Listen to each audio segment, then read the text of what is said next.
Over the last 25 years, I've had the privilege of interviewing and highlighting some truly interesting people. Everyone who is anyone, both the famous and the infamous, from presidents and their first ladies to kings and queens, movie stars and pop stars, captains of industry, heads of state, sports personalities, innovative entrepreneurs, and some pretty fascinating everyday people. Today, I'm proud to introduce you to Jean Saunders, founder and chief executive officer of Project Lifesaver International, the premier search and rescue program operated by public safety agencies that enables first responders to achieve the program's mission of bringing loved ones home.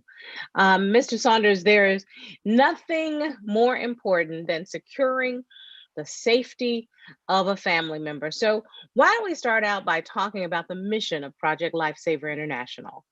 Okay.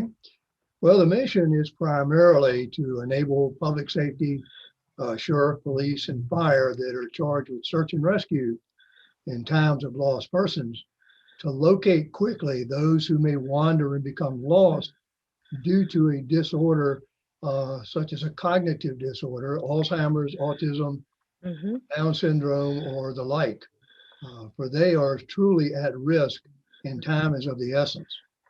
Yeah, so we're talking to truly vulnerable people, and not to suggest that any victim is not vulnerable, but because of a cognitive, excuse me, but because of a cognitive disorder, these individuals can be particularly vulnerable because they will be completely disoriented and unable to help law enforcement return them to safety. Am I correct?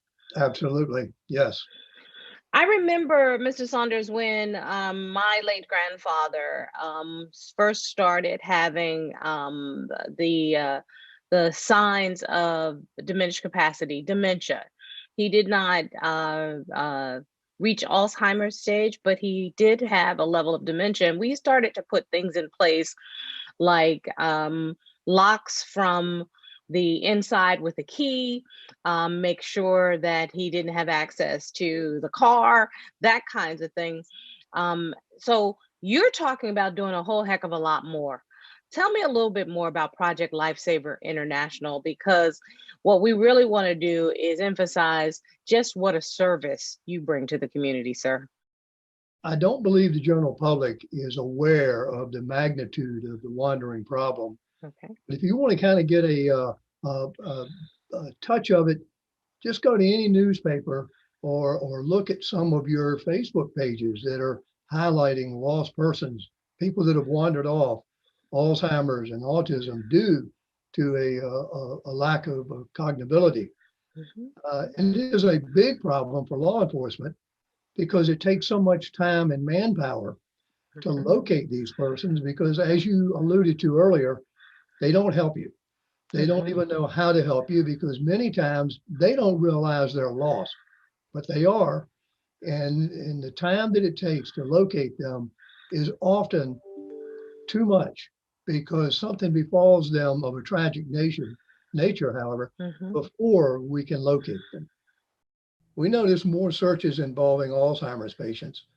And at that time, we really were not aware of how to search for an Alzheimer's patient. Mhm. But many of these searches did not turn out well.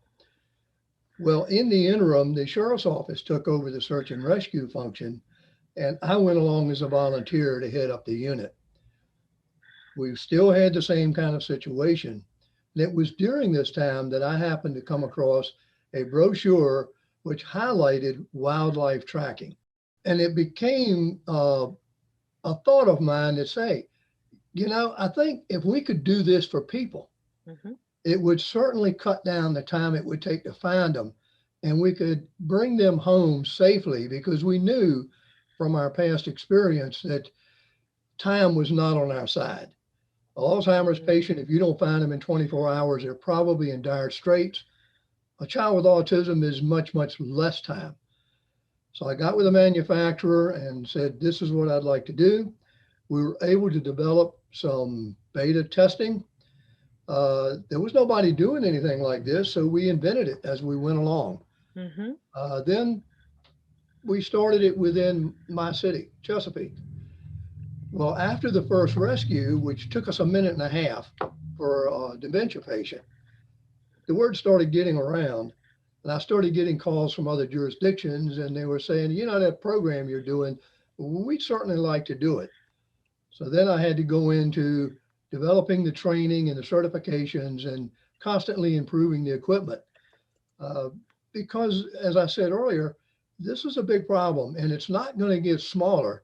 We're getting more dementia patients, more Alzheimer's patients, and more children with cognitive disorders that elope or wander.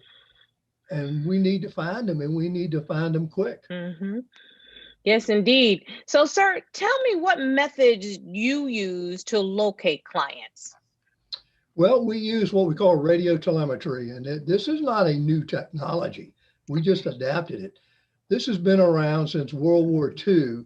You may have seen some of the old spy movies where they're looking for German spies, and they've got the big loop antennas on top of a vehicle trying to locate the radio signal. Well, that's called radio direction finding.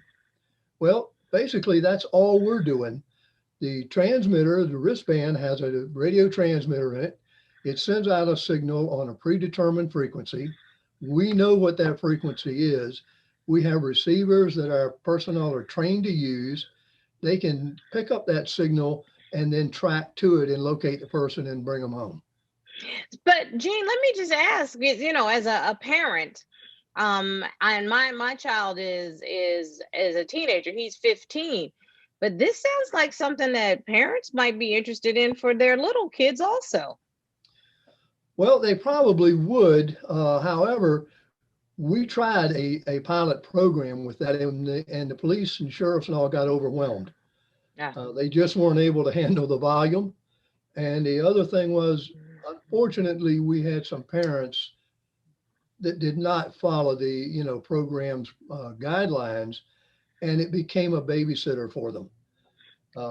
So the sheriffs and police quickly rejected that idea and wanted to keep it strictly for the cognitive disorders.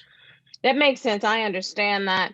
Why don't you talk me a little bit through some of the training? What conditions do you train your staff or your team to recognize and actually understand? Well, and I'm glad you asked that question, because not only do we train them in how to use the equipment, but they need a basic understanding of the disorders they're dealing with, such as Alzheimer's. How do you recognize it? How do you interact with them? Because many times finding them is only half the job. Now you've got to convince them to come home with you. And many of them, as you probably know from your background, can get belligerent or worse. So now you've got to learn these techniques, and you've got to learn how to deal with your and their safety in doing this. And children with autism, they provide unique challenges. How do you talk to them? How do you deal with them? How do you get them home safely?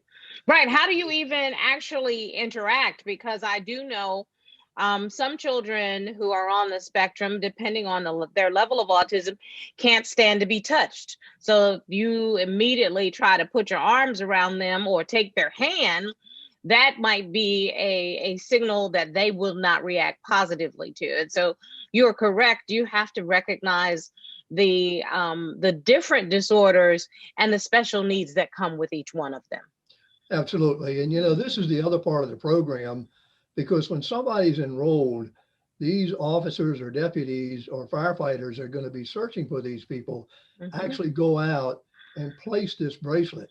So they get to meet the family, they get to meet the person that they're going to be dealing with, and learn more about them from the caregivers and the parents. All right, how do we deal with these? For instance, just as an example, I had one when I was actively doing searching that I knew that once I located him, all I had to do was say, let's go to McDonald's, and he was in the car. Because you had established a relationship with the family, knowing the kinds of triggers that would make the client trust you immediately. Yes, absolutely. And plus, you get to know the person and they get familiar with you. So it makes it a lot easier. It also makes it more personal. Is this a similar technology that security companies use for things like LoJack and what they have in the cars? And then some of the other security features for, like I said, a child that might wander off, that kind of thing. Is it similar technology? It is similar. Now, there are other technologies out there. Now, when you talk about LoJack and say tracking of a robbery merchandise, yes, Mm-hmm. it's similar, different frequencies. Now, there are other technologies, as I said, that are out there. We have tested these other technologies. We've used them. We've worked with them. We have found that what we use to be the most reliable technology there is for what we're doing. Yes, And sir. we've been doing it going on 22 years Mm-hmm. and made over 3,700 rescues without a failure. See, that's what's impressive. And what's also doubly impressive is that you form partnerships across the country for Project Lifesaver. The law enforcement agencies are indeed your partner in this regard, or it would not work. So tell me what's involved with those partnerships, sir. Well, basically, we become a consultant to them. First off, when they apply to the program, we will go and train them. We'll give them 2 to 3 days of training, part of it online and part of it out in the field on using the equipment, troubleshooting the equipment, how to deal with your clients and your caregivers, and methods to use if you don't immediately acquire a signal in order to get that signal. Once we do that, we leave. We are then, as I said earlier, they're consultants. If they need anything or they need other equipment, they contact us. We also send out a newsletter every month on new methods, new advances in our technology, things we've learned through advocacy groups and research on these disorders. And we also hold a conference once a year where we allow all these agencies to come in and share what they have learned over the years and some of the methods that they could use and have developed, which can make the other agencies even more efficient in what they're doing. And we bring in guest speakers from the disciplines such as autism, Down syndrome, Alzheimer's, to bring us up to date on what's going on in those disciplines and what do we need to know. Well, since we've started, our members have acquired 3,755 documented rescues.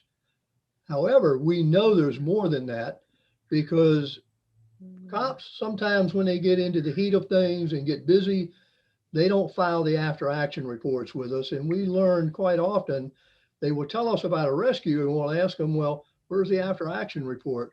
Well, I just forgot to file it. So we know there's more than that. Mm-hmm. Now, what does that mean to me and to our staff? It means the program's working. We are providing protection for the community. We're providing an aid to the agencies so that they can do more in the community involvement and protect their community even more, especially in an area where these people, as we've said earlier, are so much at risk. Sir, thank you so much just for laying out the project and the program. What's the one thing you'd like the viewer of this video feature to walk away with?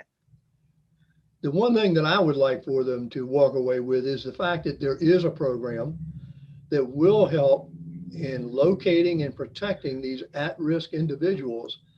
And if they need it, they can contact us and we can direct them to the nearest department or agency that has it, or help them to develop the program in the area that they're in if it's not already there.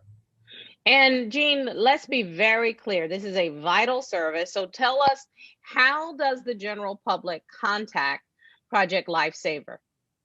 Well, they can contact us through our website, projectlifesaver.org, and just go to the contact, or they can call us at 757-546-5502, and we'll be glad to work with them in any way possible to answer their questions or to help them establish the program or direct them to where one is. We will certainly include that contact information in the course of this video. We really want to thank you, sir, for, again, what I consider to be a vital service to our communities and to the individuals that make up that community. Thank you very much. Thank you so much for having me and allowing me to tell you about the program.